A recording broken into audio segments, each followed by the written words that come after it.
Over 3 billion oranges are harvested in Florida every year, producing more than 2.5 billion liters of orange juice for Americans to enjoy. In this video, we'll show you how all those oranges are transformed into the fresh juice we drink every day, taking you inside the factory from orchard to glass. The journey begins in the orchards. Once oranges reach their ideal sweetness, harvesting can start. In some groves, workers still pick oranges by hand, carefully placing them into bags.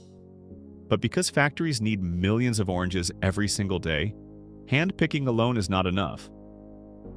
For large-scale production, machines make the process faster and more efficient. That's where giant harvesters come in. These machines move through rows of trees using vibrating arms to shake ripe oranges from the branches.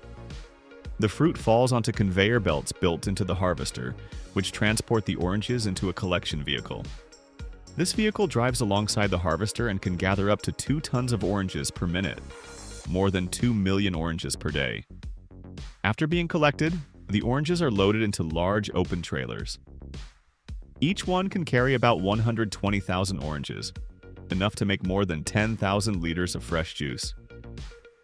Trucks transport the filled gondolas directly to the processing plant. At the factory, the oranges are unloaded and washed. Powerful water jets spray them, and rotating brushes scrub the surface to remove dirt and debris. This ensures every orange is perfectly clean before it reaches the juice extractors. Once washed, the oranges go through a pre-sorting stage. Inspectors standing along conveyor belts remove any fruit that is damaged, rotten, or unsuitable for juicing. The remaining oranges move forward to the next step. Each orange then passes over a bed of tiny pins that gently puncture the peel. This process releases essential oils from the skin, which will later be collected and refined. Next, the oranges roll across special sizing rollers that sort them by diameter. Sorting by size ensures each orange is directed to the right type of extractor for maximum efficiency. Now it's time to release the juice. The sorted oranges enter powerful extractors designed to process hundreds of fruits every minute. Each orange is held in place by a cup, sliced in half, and pressed against a rotating cone. This cone squeezes both juice and pulp in one quick motion. The method is very similar to a household juicer, but on a much larger scale. Some machines can process up to 800 oranges per minute, helping the factory produce nearly 2 million liters of juice every day. Other factories use a slightly different technique. Instead of cutting the fruit, machines with rows of sharp metal spikes pierce the oranges. A strong press forces the juice out while separating the peel from the pulp. Nothing is wasted. Both pulp and peel will be reused later in the process. Once the juice is extracted, the empty peels drop into a grinding machine. The peels are shredded into a fibrous mixture and loaded onto trucks to be used as animal feed. But that's not all. Remember the pins that punctured the peels earlier? They released essential oils, which are highly valuable. Meanwhile, the orange juice itself follows one of 2 main paths: concentrated juice or not. From concentrate juice, also called single strength. To make concentrate, the juice goes through evaporators that remove about 80% of its water content. What remains is a thick, syrup-like liquid. This concentrated juice is then frozen and packaged into the familiar frozen juice tubes found in supermarket freezers. For single-strength juice, the process is different. The juice is pasteurized to kill bacteria while keeping its fresh taste. First, it is quickly heated to about 85 degrees Celsius. Then it is cooled immediately to near freezing, around -16 degrees Celsius. Since no additives are included, it can be labeled as 100% pure orange juice. After pasteurization, the juice is stored in massive refrigerated tanks that can hold nearly 4 million liters each. In these tanks, the juice stays fresh for up to 2 years with very little loss of flavor. Before bottling, factories often reintroduce pulp into the juice. During extraction, pulp is collected in separate containers. Later, it is mixed back into the juice to create different varieties, some with little pulp, some with a lot, and some completely smooth. This way, consumers can choose their preferred texture. Once the juice is ready, it moves to the final stage, bottling. The process starts with small plastic preforms, which are heated with infrared light to soften them. A blow molding machine then expands the preforms into full-sized bottles. The new bottles go through a rinsing system to make sure they are perfectly clean. Then, they move to the filling line. To reduce foaming, the bottles are filled in 2 steps. First with a small amount of juice, then with the rest. Built-in scales automatically check the weight of each bottle to prevent underfilling or overfilling. After filling, the bottles are capped tightly at high speed. Each one is then scanned with ultraviolet light and cameras to detect leaks, loose caps, or defects. The bottles are briefly tilted and exposed to heat so that the juice sterilizes the cap and neck area. Afterward, they are cooled back to room temperature. Finally, the bottles reach the labeling station. Each one receives a label with the brand name, product details, and nutritional information. At this point, the juice is fully packaged and ready to be shipped to stores.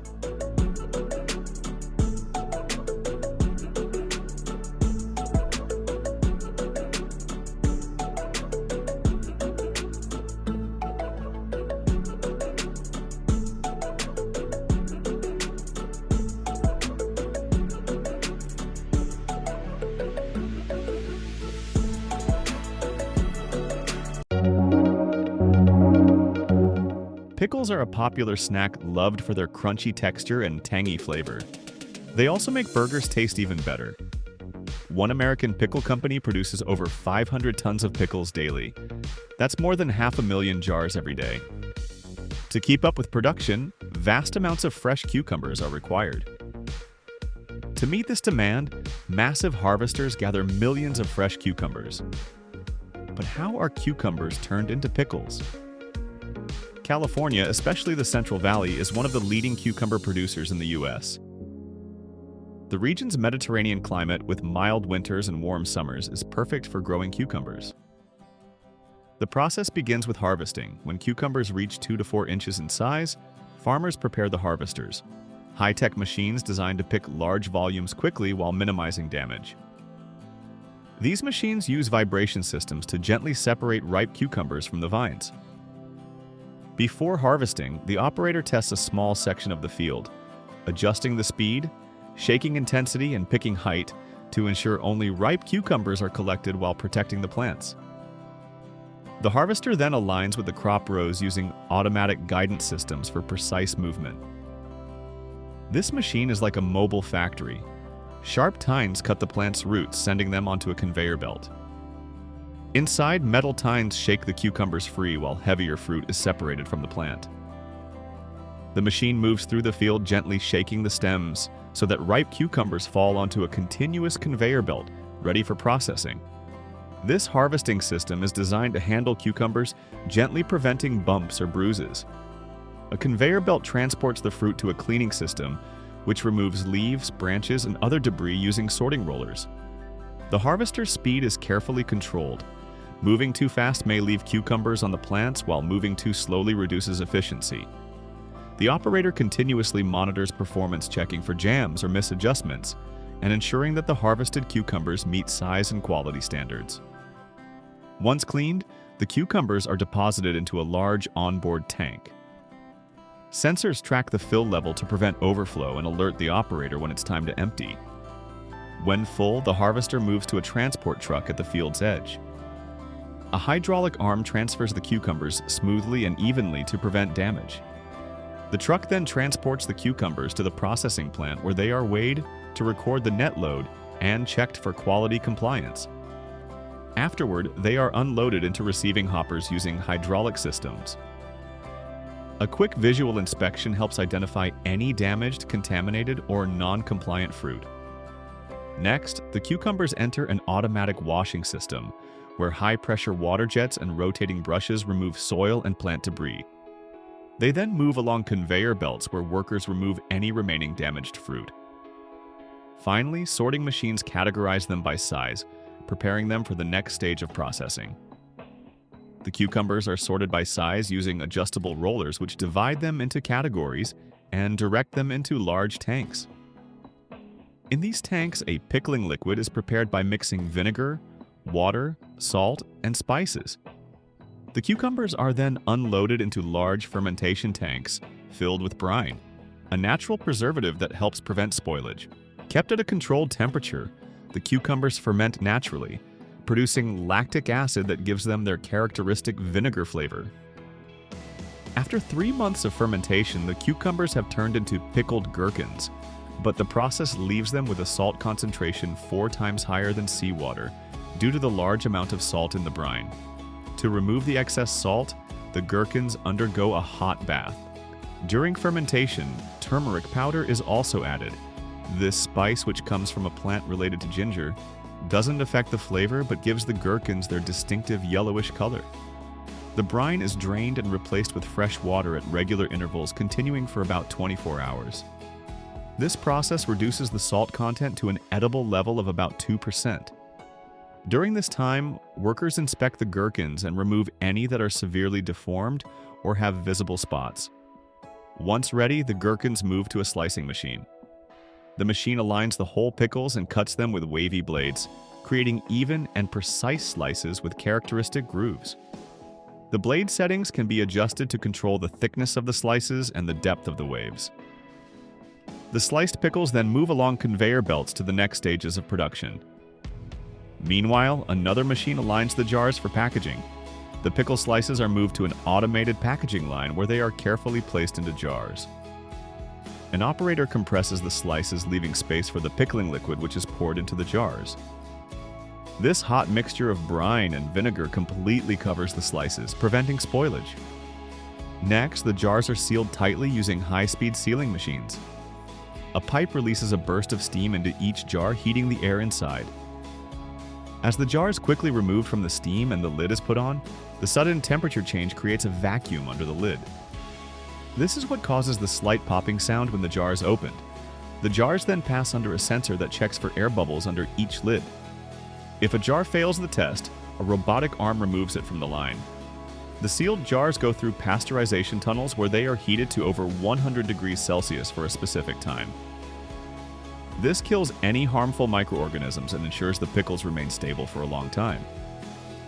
After pasteurization, the jars are quickly cooled in water to stop the cooking process and preserve the cucumber's texture. Once cooled, the jars continue down the line to be labeled with product information, such as the brand, ingredients, net weight, and expiration date. The finished products are then stored in climate-controlled chambers ready for distribution. Finally, the jars are packed into boxes or trays and prepared for transport. This entire process ensures that the pickled gherkins maintain their fresh flavor, crunchy texture, and high quality, staying perfect for consumers without deterioration.